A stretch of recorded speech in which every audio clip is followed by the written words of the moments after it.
Le bocage normand, un territoire morcelé de haies et de chemins creux. Il s'étend à l'ouest de la Basse-Normandie. Avec les remembrements et l'urbanisation, le bocage régresse, emportant avec lui un paysage qui protégeait les hommes et leurs secrets.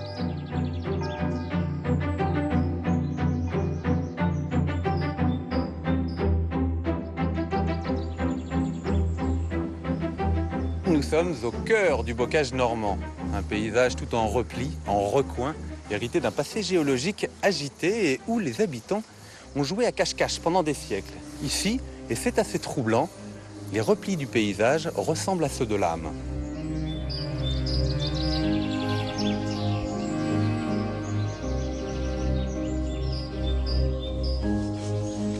Alors maintenant, nous avons rendez-vous avec Joseph, un enfant du pays. Il va nous expliquer les liens qu'il y a entre les habitants et ce bocage, et en particulier ces petits chemins ombragés, porteurs de secrets et de mystères.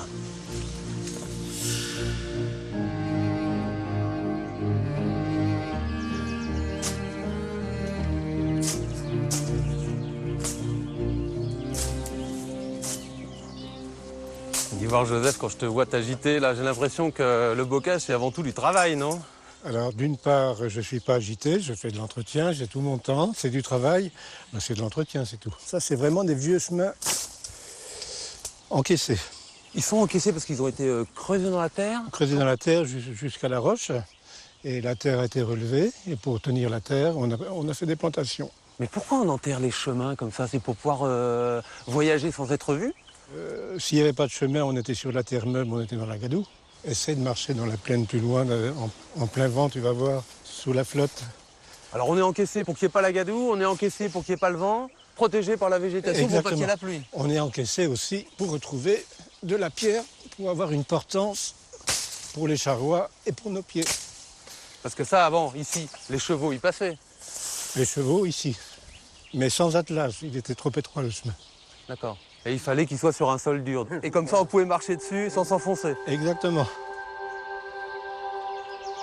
Alors là, fais attention, regarde là-bas. Il y a une vieille maison qui était habitée par deux vieilles filles jusqu'en 1922.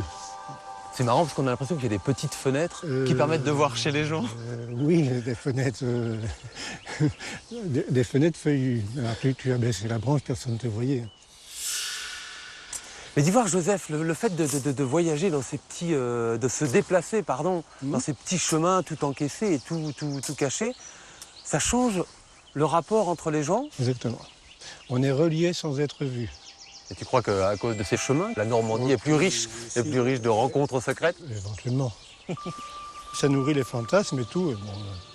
Bon,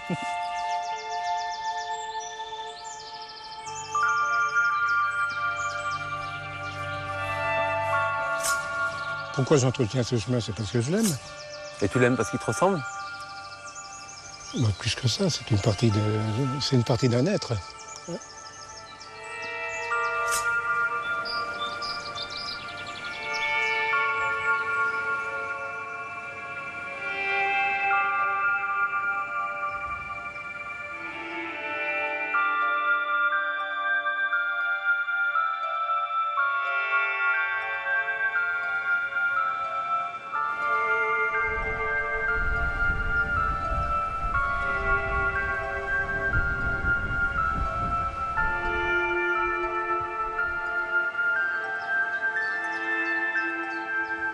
Au-delà de la perception de ses habitants, le bocage a une histoire complexe qui a fait l'objet de nombreuses études universitaires. Armand Frémont, vous êtes géographe. Qu'est-ce qui se cache derrière ce paysage? Il se cache le bocage qu'il faut expliquer parce que c'est pas évident le bocage. Le bocage, c'est des parcelles qui sont fermées par des haies. La première définition, c'est ça, c'est un enclos. Et c'est un enclos qui protège. Et il protège contre le vent. Aujourd'hui, il y en a. Il protège contre la pluie. Il y en a aussi. Et il protège les animaux notamment, mais aussi les hommes. C'est également une appropriation. Ce n'est pas naturel. Alors, ce n'est pas naturel. C'est tellement peu naturel que j'ai même pas pensé à le dire d'abord. Hein. c'est un travail qui a été fécondé par les hommes. C'est un paysage relativement récent dans l'histoire des hommes. Quelle période? Probablement le meilleur Moyen-Âge, c'est-à-dire vers le 10-12e siècle, où il a été conquis sur des mauvaises terres, sur des landes, et où les hommes se le sont petit à petit appropriés, souvent des pauvres gens. Et puis il a beaucoup évolué. Il a évolué en étant parcellisé de plus en plus parce que la population augmentait. C'est pas ce bocage-là que vous voyez. Hein, c'était un bocage qui était beaucoup plus fragmenté. Ensuite, et surtout dans les 50 dernières années, on a eu le phénomène du débocagement. C'est-à-dire que par la mécanisation, les agriculteurs ont eu besoin de plus de place et ils ont arraché des haies qui les gênaient, notamment pour le passage des tracteurs, entre autres, et aussi parce que les exploitations se sont concentrées, sont devenues de plus en plus grandes. À partir de là, vous êtes passé à un bocage à plus grande parcelle, mais qui n'a pas été détruit complètement. Là, par exemple, derrière, c'est le bocage, à grande parcelle, mais c'est le bocage. Par contre, là, le grain devient très fort pour nous annoncer la plaine. Ça manque de haies. Car là, ça manque de haies et on est moins abrité. Et ce type de paysage, j'imagine qu'il a une incidence sur la vie des gens. Ça a quoi? Ça a isolé les gens de la région? C'est réputé un paysage d'isolement. D'isolement avec des gens refermés sur eux-mêmes, tenant à leurs biens, tenant à leurs terres, mais opiniâtres, très courageux, très volontaires. Mais il y a un peu une histoire du bocage, si vous voulez, qui hante encore les esprits. Un espace vécu très attachant, de liaison très intime de l'homme, de la terre qu'il cultive, et dans une certaine mesure de cette nature qu'il a lui-même refaçonnée. Je propose qu'on aille se mettre à l'abri. On va aller se mettre à l'abri dans une ferme. Ça sera le plus simple parce que je pense que là, ça va commencer à être compliqué. Avec plaisir.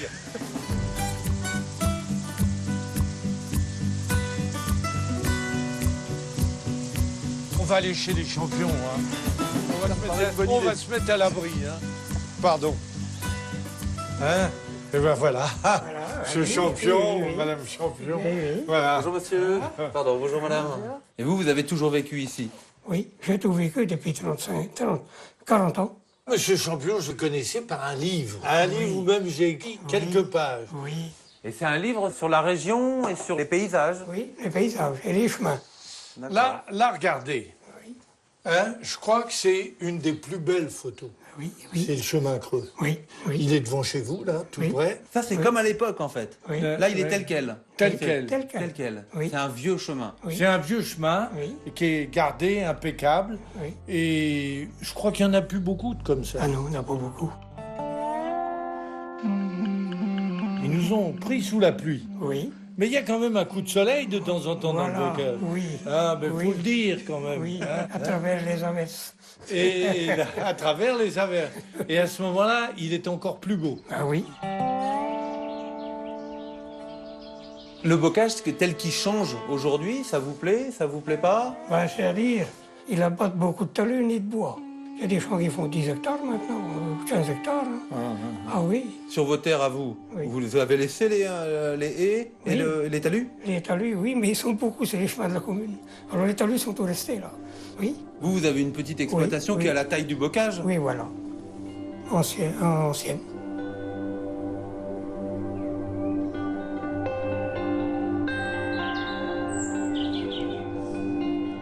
C'est aussi à l'ancienne, en argentique, qu'a travaillé Christian Malon, auteur du livre sur la famille Champion. Depuis 30 ans, cet ancien professeur saisit les instantanés du bocage normand. Alors toi, le photographe, qu'est-ce qui te fait vibrer en fait là-dedans? Bah écoute, c'est la simplicité, c'est l'intimité. Tu vois, ce chemin, on ne sait pas où il va. Où va-t-il? qu'est-ce qu'il nous raconte? Combien de gens sont passés là? Moi, ça évoque toutes ces histoires d'amour qui ont eu lieu là, des gens qui se sont embrassés, mais aussi des gens qui venaient du champ, qui étaient crevés, harassés, qui s'allongeaient là au bord du chemin, qui se reposaient après une journée harassante. C'est toute cette vie, cette humanité qui transpire là dans ces fanges des chemins du bocage. Aujourd'hui, on est plus dans une image un peu pittoresque, esthétisante de ça. On a un peu quitté cette histoire lourde et laborieuse, j'ai l'impression, dans la représentation qu'on en a. Oui, sûrement. Maintenant, ce serait ici un endroit de promenade, un endroit plus bucolique, un endroit où les urbains aiment écouter les oiseaux. Écoute les oiseaux, écoute la musique les insectes. Là, aujourd'hui, c'est un temps normand. C'est-à-dire qu'on va avoir le printemps, l'automne et l'été à la fois. Et il y a toujours cette intimité, on est près de cette haie, si on se penche, on va trouver des insectes, ça grouille. Regarde cette herbe là tout de suite, là derrière ces herbes, il y a une vie intense. Et ça, il faut aller vers elle. Je crois que le photographe, il est à l'écoute, il est attentif. Et je crois que ce bocage nous demande cette attention et cette écoute.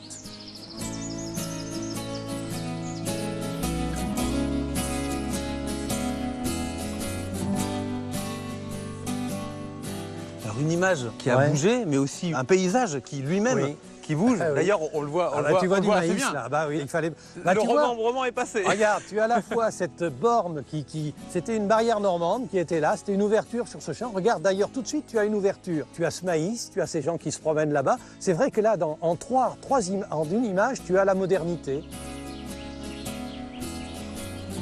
Tu dois m'emmener à un endroit où justement ça évolue, mais pas forcément en mal. On va voir une autre construction du bocage. Tu vas voir une retenue d'eau qui était là, donc, parce que c'était une nécessité économique. Et donc le bocage a toujours été un endroit de vie et qui vit avec son temps, c'est sûr. Alors tu vois, là on est encore en plein cœur du bocage. Et pourtant, le paysage est complètement ouvert ici. Alors Christian, est-ce qu'on peut dire qu'on est à un endroit où s'affrontent un petit peu la vision urbaine et la vision agricole du paysage? Parce qu'on sent bien que c'est mélangé. Ben, complètement. D'abord, ce plan d'eau, il a été érigé en 1976 parce qu'il y avait eu une période de sécheresse très intense et que l'agriculture, mais aussi les communes alentours avaient besoin d'eau. Et donc, on a fait ce plan d'eau qui est devenu un endroit très touristique parce qu'il y a là un golfe qui là s'est installé il y a une vingtaine d'années. Et le bocage est un enjeu économique, le bocage est un enjeu touristique, le bocage c'est à la fois des urbains qui viennent par centaines se promener autour de ce lac, mais c'est aussi des paysans qui travaillent là encore aujourd'hui. Tous ces enjeux-là se jouent à l'aune de l'économie, mais aussi de l'écologie.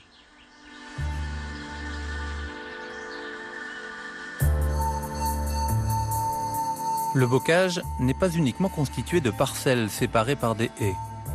Une barrière rocheuse d'une 50aine de kilomètres court sur 2 départements normands, le Calvados et l'Orne. Nous allons maintenant découvrir l'autre visage de la basse Normandie qui n'a pas grand-chose à voir avec le bocage classique. On appelle ça la Suisse normande. Ça se comprend assez facilement, c'est légèrement plus escarpé. Et ici, nous sommes sur la roche d'Oêtre, au bord d'un pic de 118 mètres de haut. J'ai rendez-vous avec Benjamin Potel, responsable de la Maison des Paysages. Alors Benjamin, qu'est-ce qui fait là ce caillou au milieu de toute cette basse Normandie qui n'a rien à voir avec ce type de paysage? Effectivement, on est dans un secteur de la basse Normandie qui a une histoire géologique très mouvementée, qui explique ce relief accidenté.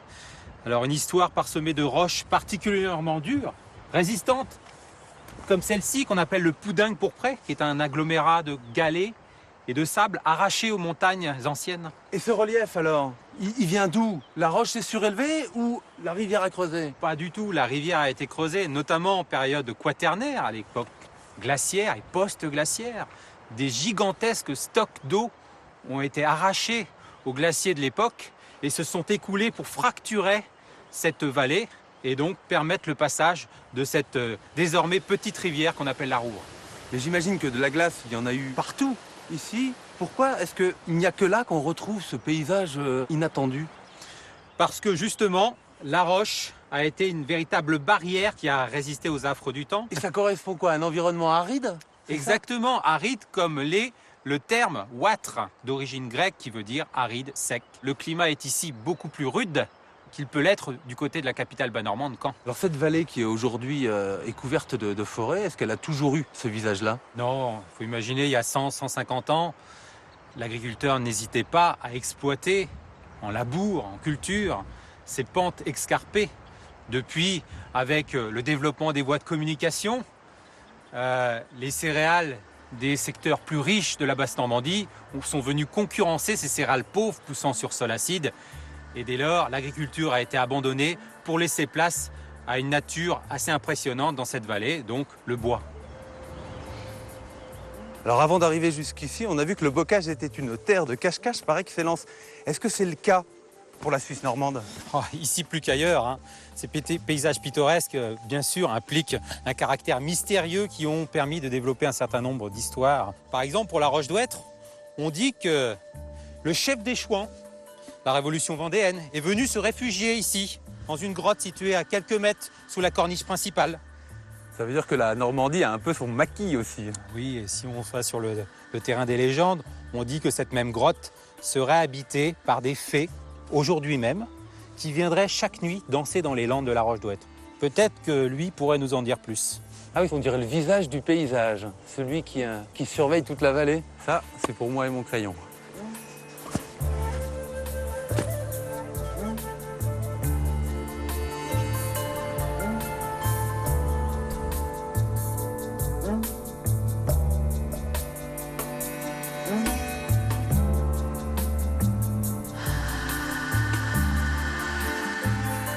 Domfront est perché à 211 mètres d'altitude.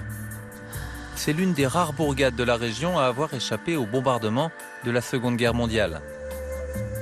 Son histoire est liée à sa position géographique.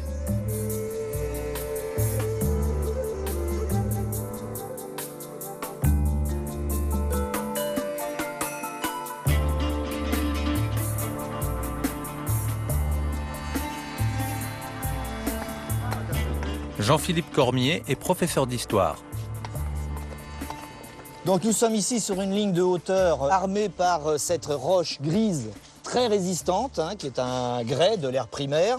Toutes les constructions de Domfront sont bâties avec ça parce que c'est extrêmement résistant. Vous parlez d'une ligne de hauteur, mais la ligne de hauteur, elle va loin, à plusieurs dizaines de kilomètres. Elle commence à Avranches, au bord de la mer, et on la suit jusqu'à Alençon. Hein. Il a un rôle de quoi, de poste frontière, cette Alors, ville forte tant de qu'il y a Domfront eu un duché de Normandie opposé au comté d'Anjou et du Maine en face de nous, au sud, et au duché de Bretagne au sud-ouest, ici, on comprend que c'est la première ligne de hauteur, quand on vient du sud, pour arrêter des ennemis Normandie. On est à la frontière militaire de la Normandie, quoi, si je puis dire. Donc c'est une grosse zone de friction, d'où l'ampleur du château, parce que le donjon est juste incroyable ici. Alors le donjon, il est construit par Henri Beauclerc. Henri Beauclerc, c'est le troisième fils de Guillaume le Conquérant.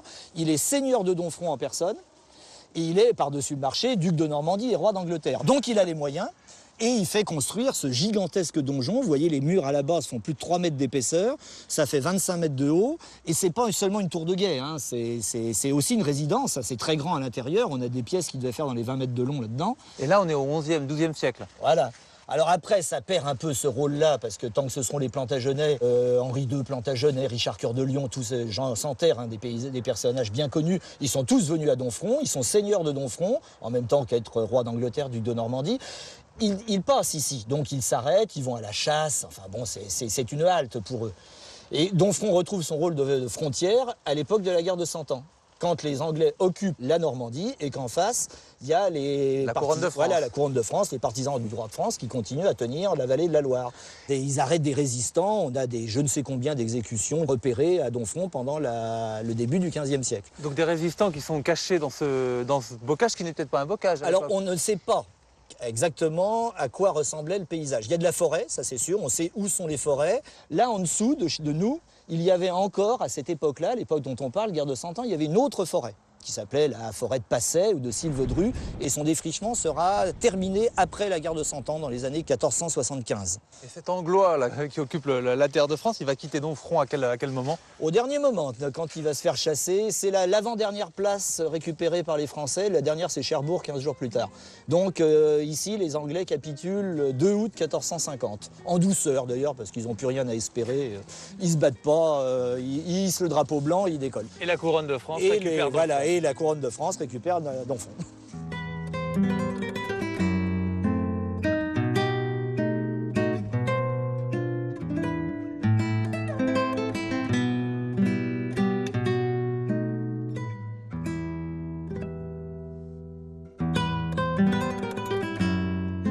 Quand on retrouve les chemins creux du bocage, on comprend pourquoi, il y a encore 60 ans, les douaniers avaient du mal à traquer le calvados produit illégalement. Les haies permettaient de jouer à cache-cache avec les autorités. Pascal a hérité de l'exploitation familiale. À l'heure de la récolte, pour préparer le calvados, Maurice, qui a fondé la coopérative des producteurs, vient en soutien. Mais tu sais, avec nos 2 seaux, hein, ça paraît propre, mais on va faire un litre de calva. Hein. Voilà l'équipe de renfort, messieurs. Ah bah c'est parfait. Les renforts, ça tombe bien, tiens.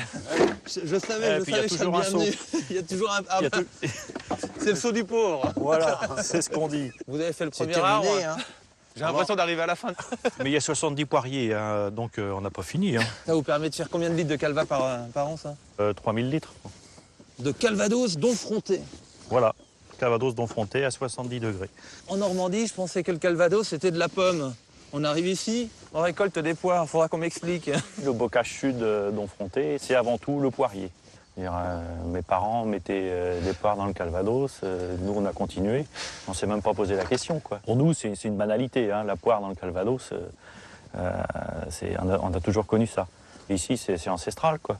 Mais c'est vrai que c'est pas connu. Hein. Et c'est de la petite poire comme ça. C'est de la petite poire, cidricole.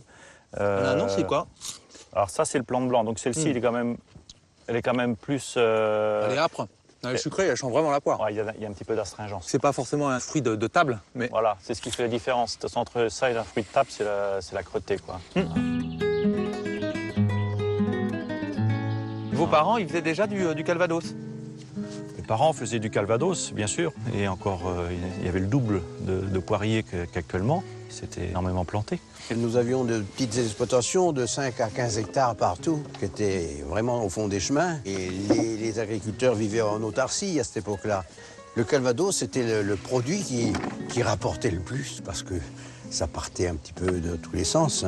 C'est-à-dire qu'il y avait de la fraude, beaucoup en Normandie? Oui, à une certaine époque, c'est obligé, il n'y avait pas de débouchés. Vous savez, dans chaque petit pays de 400 habitants, il y avait 3 ou 4 bistrots. Hein, la bouteille de calva était sur la table. Hein? Donc il fallait bien alimenter les... Alors il fallait alimenter. Et puis alors, je vous dirais que c'était quelque chose de tout à fait normal. Nos politiques de la région étaient élus par les producteurs et les bouilleurs de cru. Par le passé, est-ce que le paysage de bocage a favorisé la fraude? C'est vrai que les agriculteurs du secteur étaient dans le fond des chemins qui n'étaient pas tellement carrossables même. Hein. Donc ils étaient bien à l'abri, hein. Il n'y avait pas de problème. Hein. C'est ça le bocage, ça permet de... Ah, oui. De rester éloigné de l'autorité. Oui.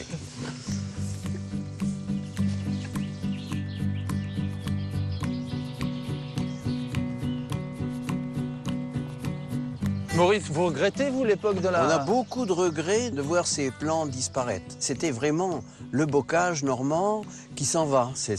Avec la disparition des arbres, des pommiers, des poiriers, et des haies aussi qui faisaient que le village était bien regroupé dans le fond de son univers, là. Et vous, ça vous affecte de voir ce paysage justement changer, évoluer vers une autre production agricole? Bien sûr que ça nous affecte parce que... C'est pas le paysage de votre enfance, du coup? Si je fais du calvados Domfronté aujourd'hui, c'est grâce à mes aïeuls. Hein. Je veux dire, c'est pas moi qui les ai plantés, ces poiriers-là. L'adage du poirier, hein, c'est 100 ans pour venir, 100 ans pour produire et 100 ans pour mourir. Ah oui. Il y a quand même une échéance qui est très longue. Hein.